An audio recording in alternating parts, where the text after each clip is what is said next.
All right, hello everyone. So most of you have probably heard of concussions.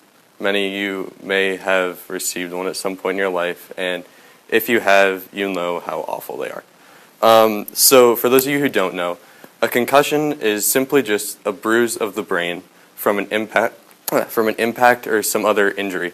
So they can range in severity, going from barely noticeable to completely debilitating. So no matter the severity, though, they're always going to be serious with the symptoms. So if you get one concussion, and even if it's just like a little hit to the head, you don't notice it, you don't go to the doctor, and then a week later you get a serious concussion, you can become brain dead, essentially. And while this doesn't happen all the time, it still has the chance to happen, which is why the second concussion syndrome is a serious disease. So concussions don't affect very many people. They affect 3 million people, compared to the common broken bone is 6 million. So why would I need to study them so much? So personally, last September I received a very severe concussion from playing goalkeeper in soccer. I was making a save and the back of my head went back into the goalpost. I was knocked out for about 35 seconds, and the next thing I remember was waking up in the hospital. So that traumatized me, first of all, and second of all, I still feel the effects of it today, and I'll probably feel the effects of it for the rest of my life. It's affected both my school life and my life in sports, as in I'll never really be able to play soccer in college now, something that I wanted to do. So my goal for this project was to try to find a way for athletes in high school and college and even in professional sports to try to reduce the number of concussions they get when playing, because getting a concussion can completely ruin your career.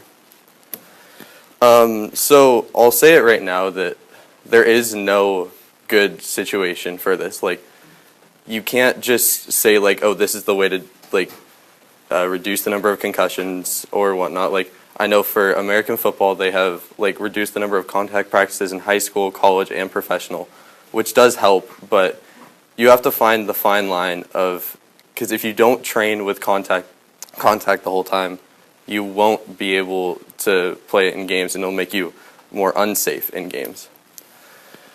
So I did a lot of research on this, and one of my major sources came from the University of Colorado, Denver, and a student there wrote a 160-page thesis on concussions in football and in other common sports.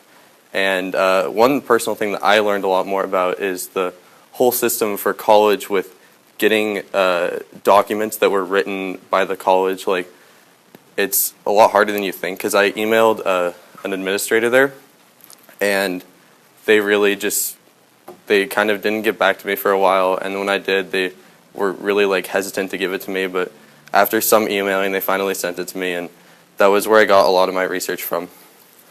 But I will say that this class being first period, a lot of the time I didn't get much done in class, because on Mondays coming to first period, like, you may have stayed up late the last night working on something for the week, and so you're going to be really tired, and I just sometimes would be like half asleep sitting there. So, and I learned a lot about my learning process, like, and I also tried to learn more about how, because after I got the concussion, I kind of needed to relearn how to use my brain. Like, it affected me in such a major way that, like, the ways that I used to just like learn stuff and like try to memorize stuff, all that had completely changed.